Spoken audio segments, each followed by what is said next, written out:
Bismillahirrahmanirrahim. Assalamualaikum warahmatullahi wabarakatuh.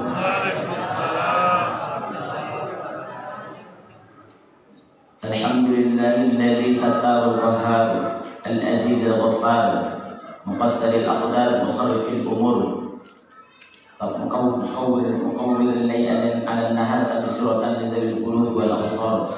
Asyhadu an la ilaha illallah wahdahu la syarika lah wa asyhadu anna sayyidina Muhammadan 'abduhu wa rasuluh la nabiyya ba'dahu.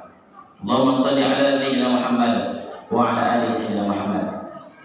Bapak Ibu jamaah salat Isya yang insyaallah sebentar lagi kita akan melaksanakan salat tarawih. Mudah-mudahan semua yang hadir malam hari ini dimuliakan Allah Subhanahu wa taala. Amin. Datang dari rumah ke tempat yang mulia, berkumpul dengan orang-orang baik di rumah Allah yang indah ini, insya Allah setiap langkah kaki kita dicatat amal kebaikan oleh Allah Subhanahu wa taala. Terlebih lagi hari ini kita berada di bulan suci Ramadan. Bapak Ibu dimuliakan Allah Subhanahu wa taala. Kemudian salawat kepada Rasulullah dengan ucapan Allahumma shalli ala Muhammad ya Rabbi shalli alaihi wasallim. Allahumma shalli ala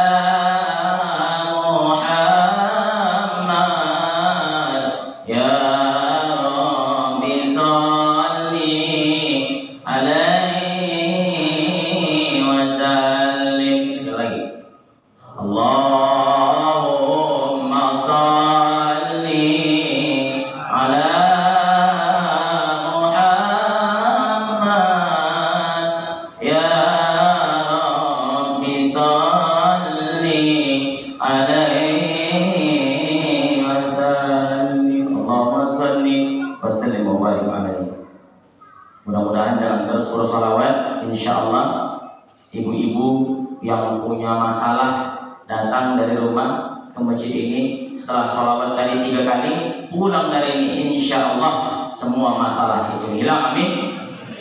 Yang punya penyakit insya Allah Allah bantu kesembuhannya. Amin. Yang punya hutang insya Allah Allah bantu jalan keluarnya. Amin. Oh, itu aminnya paling ikhlas. Nampak corona ini banyak utangnya. Tapi insya Allah mudah-mudahan yang rajin datang ke masjid, insya Allah mudah-mudahan hutang-hutang itu hilang. Amin. Mana bisa hilang? Bapak Ibu dimuliakan Allah SWT, malam hari ini tema yang disusun oleh pengurus masjid tentang adab di lingkungan masjid. Adab di lingkungan masjid. Langsung karena waktu tak banyak, biasa kalau ada 45 menit bisa ke lain-lain, jadi saya rinci saja. Mengutip hadis Nabi ada beberapa poin-poin penting. Ada 3 poin penting, nanti 3 itu saya jabarkan sedikit. Yang pertama, ada lingkungan masjid itu mengutip hadis Nabi dari dalam kitab Lubabul Hadis karya Imam Jalaluddin Abdul Rahman As-Suyuti rahimahullah ta'ala. Kata Nabi Muhammad SAW, al-masjidu baitu kulli mu'minin. Pertama, adab di masjid itu apa Ustaz? Orang beriman itu rumahnya adalah masjid. Jadi Bapak Ibu dimuliakan Allah, yang pertama masjid adalah rumahnya orang beriman. Jadi apa adab kita Ustaz? Kalaulah mengutip dari hadis ini, Nabi bilang apa? Nabi bilang bahwa masjid ini rumah. Masjid ini apa Pak? Rumah. Rumah orang beriman. Tak dibuat nanti di situ ibadah. Yang penting rumah orang beriman. Kalau kita maknakan rumah, berarti apa makna rumah? Rumah itu kalau kita pulang tempat istirahat, tempat bercengkrama dengan keluarga, tempat berkumpul dengan keluarga, tempat apa lagi? Tempat tidur, tempat belajar, semua di sana. Maka bahasa umumnya disampaikan Nabi, masjid ini adalah rumahnya orang beriman. Disinilah tempat kita mengadu kepada Allah. Di sini pula tempat kita bersimpuh kepada Allah. Di sini tempat kita berdoa bermunajat kepada Allah. Maka rumah ini kekuatan orang Islam.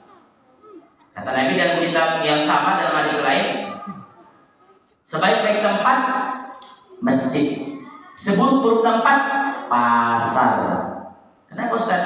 Karena di pasar banyak penipu. Penipu apa Ustaz? Termasuklah orang-orang yang menukar, curangi timbang. Sehingga Allah sampaikan dalam surah Al-Mutaffifin, wailul lil mutaffifin. Celakalah orang-orang yang menakar-nakar timbangan, yang mencurang pada timbang.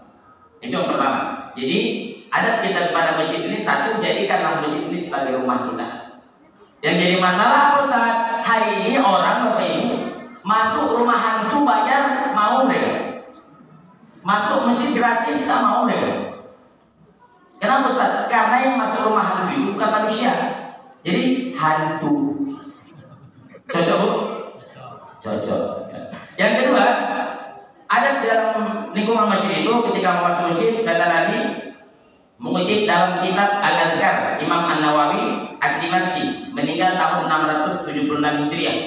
Beliau salah satu rujukan daripada Mazhab Syafi'i, menyampaikan bahwa ada beberapa doa yang diajarkan Nabi. Salah satunya mau masuk masjid itu Pak, baca doa.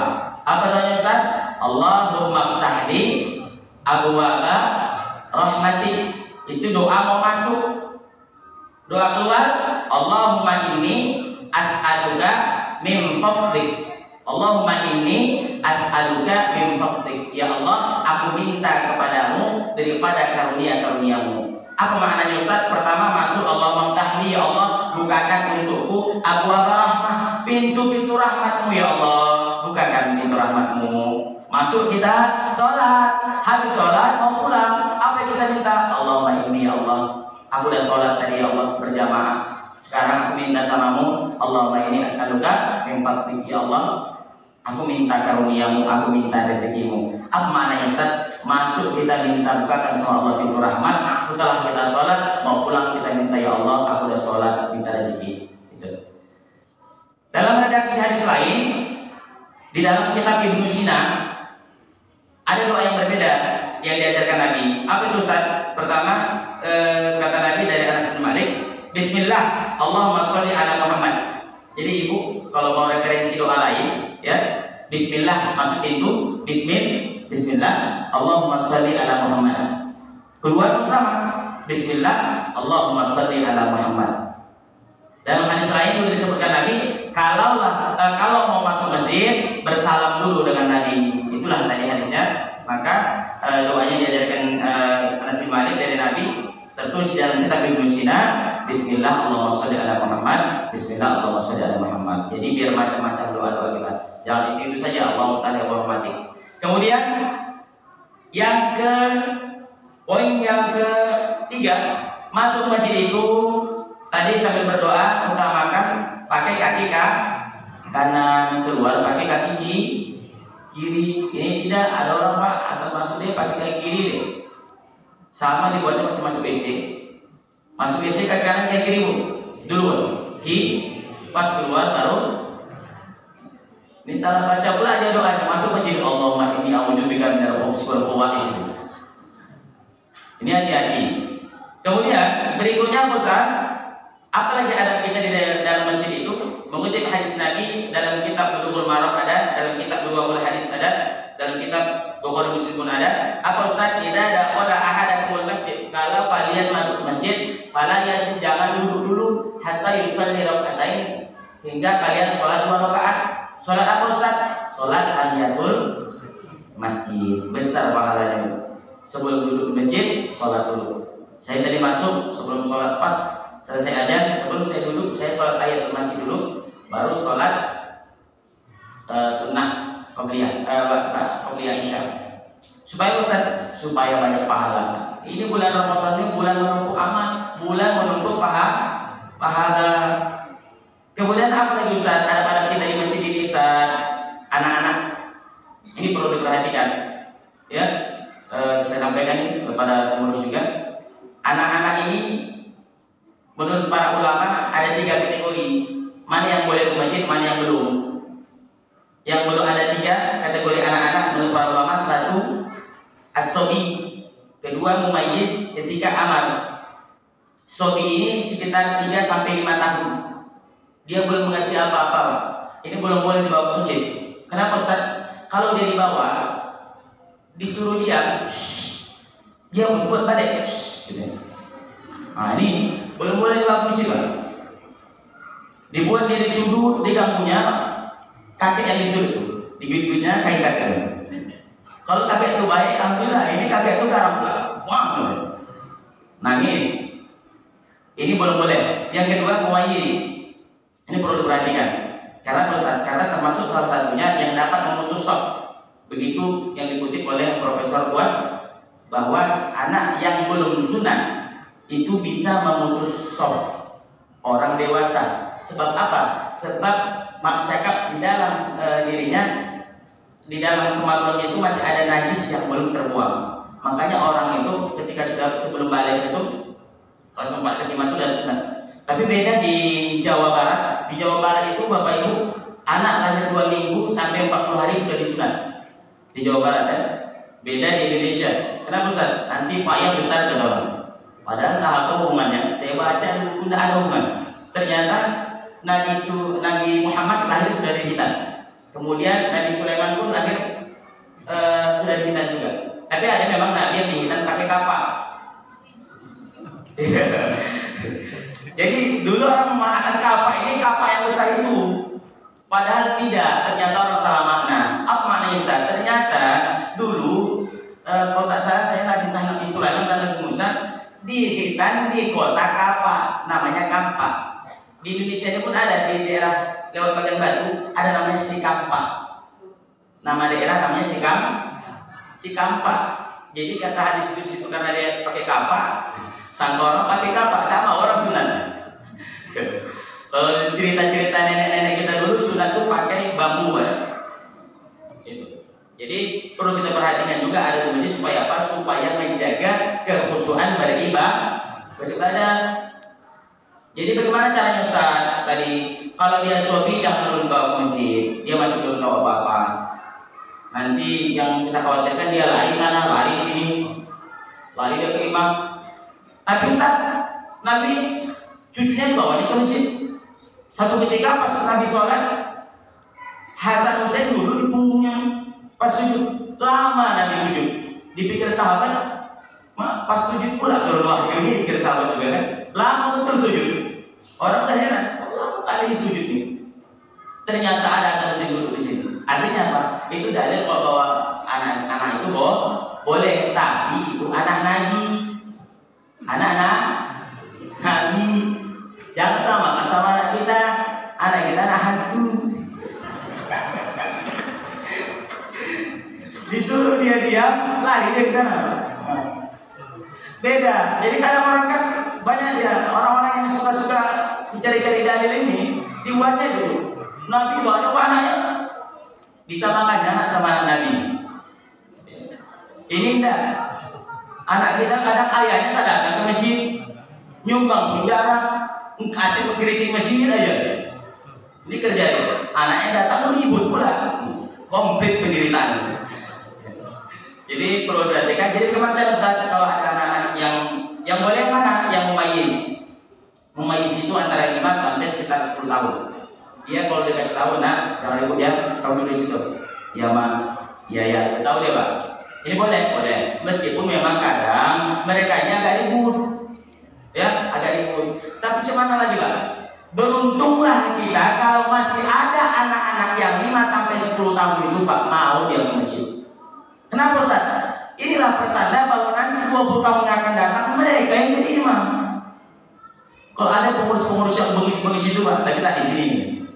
Jadi nanti pulang kena marah sama ketua kita nih Ustaz. Kalau ada perusahaan bisnis itu asal masuk anak-anak pulang. Tinggal yang sekarang tuh yang sholatnya yang udah diteh-teh malaikat maut aja. Jadi maaf ini dulu bercanda. Jadi kalau kita suruhlah anak-anak yang umur 10 tahun itu pulang, yang bapak-bapaknya adalah sholat, yang kita ya anggaplah yang udah senior, meninggal mereka, siapa yang meneruskan masjid ini? Jadi beruntung kita kalau masih ada anak-anak itu mau meramaikan mas. Kemudian yang ketiga ada namanya amar. Amar itu kata para ulama anak-anak yang sudah mulai ada bulu halus di sini, ya. Tapi ini memang fatwa ini keluar di Arab. Di negeri kita anak-anak 10 tahun ke atas belum ada bulunya. Jangan kan anak-anak, ayah-ayah udah pakai minyak firdaus sebenarnya tak tumbuh juga bulu, ya. Jadi masalah. Jadi yang dua itu saja mungkin jadi perhatian. Kalau dia masih anak-anak kecil, kalau bisa biarlah mereka di rumah. Muru oleh aku di sholat itu hadis Nabi itu suruh anakmu sholat usianya 7 tahun. 7 tahun suruh sholat, 5-6 tahun ajarkan bacaan sholat semua, 7 tahun suruh sholat. 10 tahun tak mau pukul. Apa makna pukul Ustaz? Pukul artinya didik dengan cara tegas, bukan asal pukul pakai kayu. Memang kita dulu habis dari kayu sama orang tua, tapi dulu kalau tak mau sholat bapak ibu sama orang tua kami pakai tali pinggang tua, ke kaki. Dulu belum ada HAM, sekarang dicoba kayak gitu bahaya, masuk. Lanjut, itu saja saya rasa ada kelimpan masjid. Kemudian apa Ustaz keutamaan orang-orang yang memuliakan masjid ini Ustaz? Satu, ibu mengutip ayat Allah surah Al-Ahzab, innama ya'muru masajidallah man amana billah wal yaumil akhir. Orang-orang yang beriman kepada Allah itu salah satunya orang-orang yang mau memakmurkan masjid. Itu. Jadi orang yang masih mau meramaikan masjid, mengurus masjid, insya Allah tanda beriman ada pada mereka. Ada hadis Nabi, idza ra'aitumur rajul, kalau kalian lihat seorang laki-laki mulazimal masjid, mereka rajin ke masjid, fashhadu lahu bil iman, saksikanlah mereka itu orang beriman. Bapak Ibu mau cari menantu, carilah yang rajin ke masjid. Ketua kita remaja-remaja semua yang belum nikah yang rajin ke masjid, carilah menantu yang rajin ke masjid. Kenapa Ustaz? Berdasarkan hadis Nabi, kalau mereka rajin ke masjid itu tandanya mereka beriman. Tapi jangan udah pas mau nikah dia rajin ke masjid, disalahkan. Jadi pas mau nikah, atau Ustaz kemarin rajin ke masjid, rajinnya ke masjid. Habis nikah tak mesti masjid lagi. Itulah yang anaknya datang ribut-ribut. Kemudian satu dari golongan orang yang dapat naungan nanti di hari kiamat kecuali tak ada naungan Allah. Siapa Ustaz? Orang yang hatinya senantiasa terikat ke masjid itu. Maka Ramadan ini bulan berkah. Kenapa berkah Ustaz?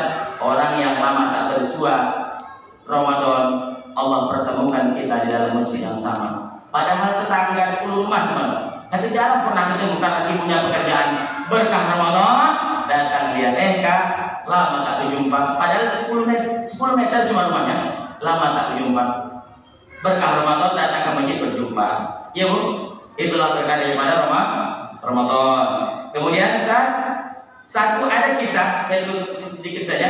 Namanya Ummu Mihjan. Ummu Mihjan ini salah satu yang dari kalangan sahabat wanita yang membersihkan tempat sholat Nabi. Namanya Ummu Mihjan. Siapa namanya Bu? Nah, satu ketika Rasul ini sering berziarah ke kubur. Nah, ketika dia berjalan nampaknya ada kuburan baru. Lalu ditanya oleh Rasul, "Man sahibu hadzal qabr?" Siapa yang ini kuburan siapa? Kata Nabi. Dijawab oleh sahabat, "Innahu qabru Ummu Mihjan." Itu kubur Ummu Mihjan, kata Nabi. Kata para sahabat, menangis langsung Nabi. Kenapa? Ummu Mihjan ini selama hidupnya dia yang selalu membersihkan tempat sholat Nabi. Lalu limalam tukhbiruni biwafatiha hatta kuntu usolli 'alaiha, kata Nabi, kenapa tak kalian kasih tahu aku biar bisa sholatkan dulu Ummu Mihjan ini? Kata sahabat, dulu waktu dia meninggal hari panas sekali Rasulullah, kami takut membangunkanmu, kami takut memanggilmu nanti kau kepanasan, kata sahabat. Langsung Nabi sholat di samping kuburnya, menyolatkan Ummu Mihjan tadi.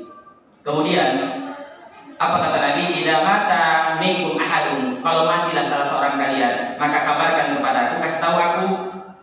Kenapa? Fa in mata shallaitu alaihi, kalau kalian mati aku salatkan kalian. Apa kata Nabi?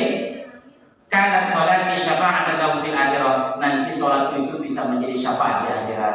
Beruntung orang yang pernah disolatkan Nabi itu beruntung. Ini sedikit menceritakan orang-orang yang peduli sama masjid, termasuk orang yang bersihkan masjid. Lalu ditanya Nabi, Umi Mijan tadi ditanya di dalam kubur, ditanya Nabi, itu keistimewaan Nabi, salah satu mujizat Nabi, tanyanya Assalamualaikum ya Umi Mijan. Itu Umi Mijan di dalam kubur. Assalamualaikum Umi Mijan. Kata Nabi, ayyul a'mali wajadti. Nabi ini suka mencari tahu apa amal-amalan orang yang bisa nanti disampaikan ke umatnya supaya bisa diamalkan orang. Ditanya Nabi, apa amalmu yang paling baik Umi Mijan? Dia sudah mati pada kubur. Ditunggunya dia diam. Tak berapa lama datang jawaban. Didengar Nabi, disampaikan lagi kepada sahabat yang ada pada saat itu. Umi Mijan bicara, apa dia bilang? Inna hatakulu lam ajidu abdul. Aku tidak pernah mendapati amalan yang paling abdul indallah di sisi Allah min tanzibil masajid, daripada membersihkan masjid. Ini salah satu arti buang masjid. Kenapa? Qala Nabi sallallahu alaihi wasallam, inna Allah tabaraka wa ta'ala, sesungguhnya Allah tabaraka wa ta'ala banana baitan fil jannah, membangunkan untuk Umi Mijan tadi bangunan di surga. Arohal an jalisan fi.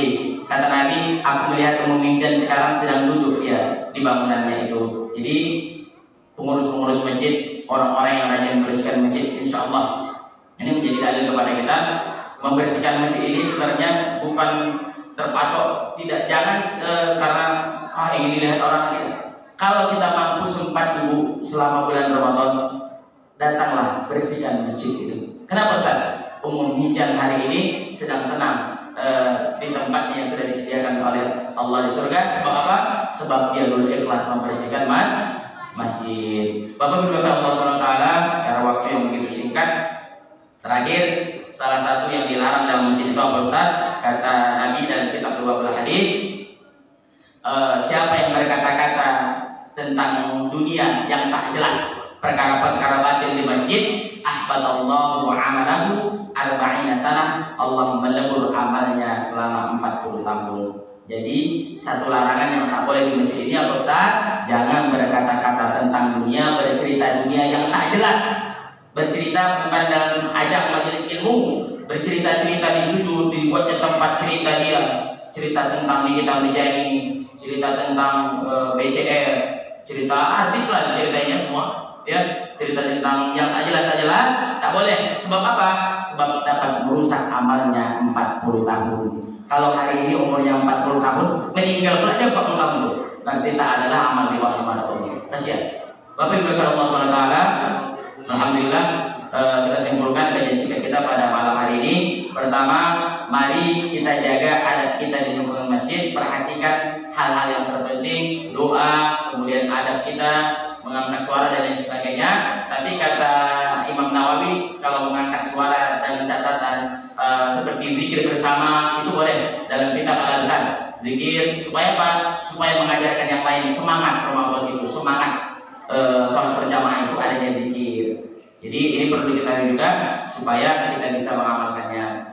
Kemudian anak-anak perhatikan, kalau masih belum mengerti jangan bawa. Kalau kenapa Ustaz? Nanti hanya membuat kerusuhan saja. Tapi kalau mereka sudah paham, bisa dikasih tahu, maka silakan. Tapi dengan catatan mereka dibuat di sopan belakang atau yang paling sulit supaya tidak memutus sop orang dewasa. Saya rasa ini saja. Bapak Ibu Allah SWT, karena waktu yang singkat. Demikian, mudah-mudahan puasa Ramadan kita yang ke-8 insyaallah besok diterima Allah Subhanahu wa taala. Amin ya rabbal alamin. Teruslah fastabiqul khairat, berlombalah terus dengan kebaikan, jangan berhenti. Karena apa? Karena Ramadan ini hanya ada sebulan saja. Ini sudah ke-8, lebih kurang 21 atau 3 minggu lagi akan selesai. Menit, detik, menit, jam, hari berganti, maka Ramadan pun akan meninggalkan kita. Pertanyaannya, umur 40 hari ini berapa Ramadan yang sudah bermakna dalam kehidupan kita? Umur 60 hari ini berapa Ramadan yang telah tertanam dalam diri kita dan merubah hidup kita? Atau Ramadan hanya terus berlalu seperti air sungai saja, berlalu terus tak ada yang singgah? Mudah-mudahan kita tidak. Allah berikan ampun kepada kita. Wallahu a'lam bishawab. Wassalamualaikum warahmatullahi wabarakatuh.